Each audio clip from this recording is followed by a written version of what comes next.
ओम त्र्यंबकम जजामहे सुगंधिं पुष्टिवर्धनम उर्वारुकमिव बंधनान মৃত্যুর্মুক্ষীয়মামৃতাৎ। এই মোটা বাবা সবসময় শিকলে বাঁধা থাকে কেন জানেন? এই বাবাকে শিকলে বেঁধে রাখা হয়। জানুন এই প্রাচীন মন্দিরের অপূর্ব ইতিহাস, যা আপনাদের মুগ্ধ করবে। জয় ভোলেনাথ, জয় শিব শম্ভু। শিবলিঙ্গ শিকলে বাঁধা রয়েছে এই মন্দির। লোকমুখে প্রচলিত নানান কাহিনী এই মন্দিরকে ঘিরে। এই হলো আহিরিটোলা দুর্গেশ্বর শিব মন্দির, কলকাতার একটা হেরিটেজ বলতে পারেন। আজকে এই মন্দির নিয়েই আপনাদের সাথে বিস্তারিত আলোচনা করব। আপনারা থাকুন পাশে। সামনেই চৈত্র মাস, বাবার মাস, আমরা সবাই কম বেশি জল ঢালতে যাই।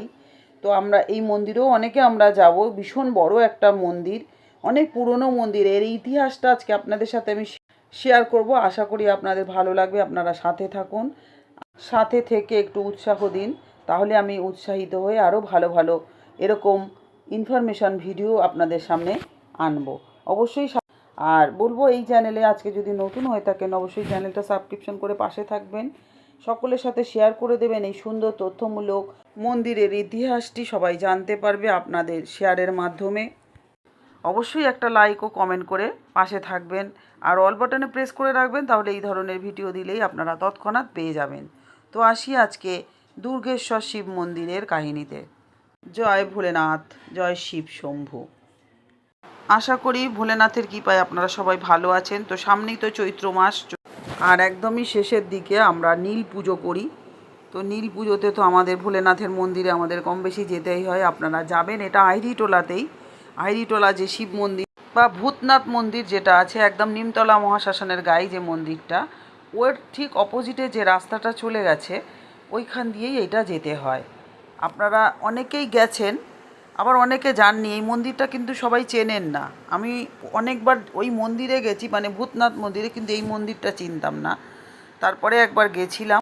এত সুন্দর একটা মন্দির এই ভেতরের দিকে, মানে ভাবতে পারবেন না। আমি অবাক হয়ে গেছি যে এত বড় একটা শিব, আর মন্দিরটা খুব পুরনো লাগলো। একদম মানে গাছের শেকড়ের সাথে মন্দিরটা জড়ানো, এতটাই প্রাচীন মন্দিরটা। তো তখনই আমার একটু ইতিহাস জানার ইচ্ছে হলো। আমি গুগলে এসে দেখলাম।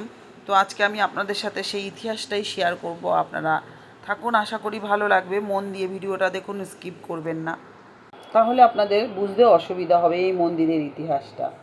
এই শিবলিঙ্গ শিকলে বাঁধা রয়েছে এই মন্দিরে। লোকমুখে প্রচলিত নানান কাহিনীও আছে এই মন্দিরকে ঘিরে। এই হলো আহিরিটোলার দুর্গেশ্বর মন্দির, যেটা আপনারা দেখছেন। এটা ওই মন্দিরের বড় শিবলিঙ্গ। কলকাতার আহিরিটোলার গঙ্গাঘাটে ও নিমতলা মহাশ্মশানের খুব কাছেই রয়েছে এই মন্দিরটি। প্রায় 200 বছরের পুরনো এই শিব মন্দির মোটা মহাদেবের মন্দির নামেই কিন্তু বেশি পরিচিত, মোটা শিব। এই মন্দিরে রয়েছে একটি বৃহৎ আকারের শিবলিঙ্গ। গুজরাটি ভাষায় মোটা মানে বড়। এই বিশাল আকারের শিবলিঙ্গর জন্যই মন্দিরটি পরিচিত মোটা মহাদেব নামে। আপনারা হয়তো দেখেছেন, যারা তারা জানেন কি বড় একটা মোটা শিব। আমার তো খুব ভালো লেগেছে, মানে খুব আশ্চর্য হলাম যে মোটা বাবা এনাকে বলা হয়। মোটা বাবা, মোটা শিব, বড় শিব, ওখানে এরকম নামেই পরিচিত এই মন্দির। শিবলিঙ্গের পাশে লোহা এবং কাঠের সিঁড়ি আছে, যাতে উঠে সকলে বাবার মাথায় জল ঢালে। মানে এতটাই বড় যে ওই সিঁড়ি বেয়ে উঠে জল ঢালতে হয়। সন্ধ্যায় দেখা যায় বাবার অঙ্গরাগ, অর্থাৎ ফুলের সাজ, যেটাকে রাজবেশ বলে, সেটি মনোমুগ্ধ করা। প্রায় 50 ফুট উঁচু আটচালা মন্দিরটির ওপরে রয়েছে একটি বটবৃক্ষ, এবং ঝুড়িগুলি মন্দিরকে শিবের জটার মতো আষ্টেপৃষ্টে জড়িয়ে রেখেছে। দেখুন এই যে এরকম সুন্দর একটা পুরনো পুরনো ফিল হয় ওখানে গেলে। বেশ একটা নস্টালজিক ফিলিংস বলতে পারেন। এই মন্দিরের শিবলিঙ্গের আরও একটি বৈশিষ্ট্য আছে, এটিকে শিকলে বেঁধে রাখা হয়। তার পেছনেও একটা সুন্দর ইতিহাস আছে। লোককাহিনী অনুযায়ী বহু বছর আগে তৎকালীন পুরোহিত রাতের পুজোর পর মন্দির বন্ধ করে বাড়ি চলে যান। পরদিন ফিরে দেখেন মন্দিরে সেই শিবলিঙ্গ নেই। চারিদিকে হইচই পড়ে যায়। সকলে তখন অনেক খোঁজাখুঁজির পর দেখেন গঙ্গা তীরে শিবলিঙ্গটি আছে।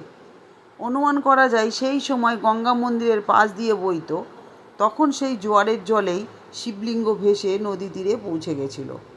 তারপর সকলে শিবলিঙ্গ আবার মন্দিরে নিয়ে আসে, আর তারপর থেকে শিকলে বেঁধে রাখা শুরু হয়।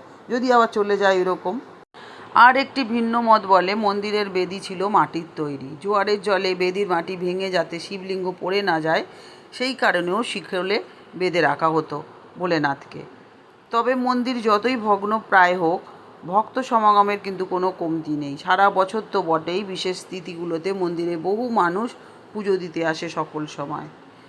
বিভিন্ন পার্বণ, উৎসব, শিবের পুজো, এই শিবরাত্রি, এসব সময় কিন্তু ভীষণ ভিড় হয়। আর এই যে বটের ঝুড়ি দেখতে পাচ্ছেন, এই বটের ঝুড়িতে সকলে মনস্কামনা জানিয়ে ঢিল, এমনকি ধূপকাঠি, প্লাস্টিক যেগুলো থাকে সেগুলো বেঁধে দিয়ে যায় মনস্কামনার জন্য। 1716 সালের হাটখোলা জমিদার মদনমোহন দত্তের দুই পুত্র রসিকলাল দত্ত এবং জওহরলাল দত্ত এই মন্দিরটি স্থাপন করেছিলেন। বাংলার নিজস্ব আটচালা রীতিতে তৈরি এই মন্দিরের উচ্চতা প্রায় 50 ফুট। মন্দিরের অবস্থা প্রায় ভগ্নপ্রায়, আপনারা যারা দেখেছেন জানেন। চূড়ায় জন্মেছে বিশাল বট অশ্বত্থ গাছ, বিশাল ঝুড়ি নেমে আষ্টেপুষ্টে জড়িয়ে রেখেছে এই মন্দিরটি, আপনারা সেটাও দেখেছেন, যেন স্বয়ং মহাদেবের জটা ওগুলো। মন্দিরের ভিতরে রয়েছে 10 ফুট উচ্চতা বিশিষ্ট মহাদেবের এই লিঙ্গটি। শোনা যায় মন্দিরটি একাধিকবার সংস্কারের চেষ্টা হলেও নানান অজানা কারণে সংস্কার সম্ভব হয়নি, তাই এই ভগ্নপ্রাপ্ত মন্দিরেই মহাদেবের আরাধনা চলে আসছে। মন্দিরটি কলকাতার কর্পোরেশনের গ্রেড 1 হেরিটেজ সাইট বলা হয়। আপনারা যারা যাননি এই মন্দিরটা দেখতে বা যারা জানেন না, তারা এই ভিডিওটা দেখার পর অবশ্যই কিন্তু আশা করি যাবেন, খুব ভালো লাগবে। আপনারা এই ভূতনাথ মন্দিরে যারা যাবেন তারা কিভাবে যাবেন আমি সেটা বলে দিচ্ছি, আপনারা যাতে আপনাদের যেতে সুবিধা হয়। এটি উত্তর কলকাতার নিমতলা ঘাট স্ট্রিটের কাছে মদনমোহন দত্ত লেনে অবস্থিত। আপনারা যদি মেট্রো করে যান তাহলে শোভাবাজার অথবা গিরিশ পার্কের স্টেশনে নামবেন, স্টেশনের বাইরে থেকে অটো পেয়ে যাবেন, পৌঁছে দেবে একদম ভূতনাথ মন্দিরের কাছে।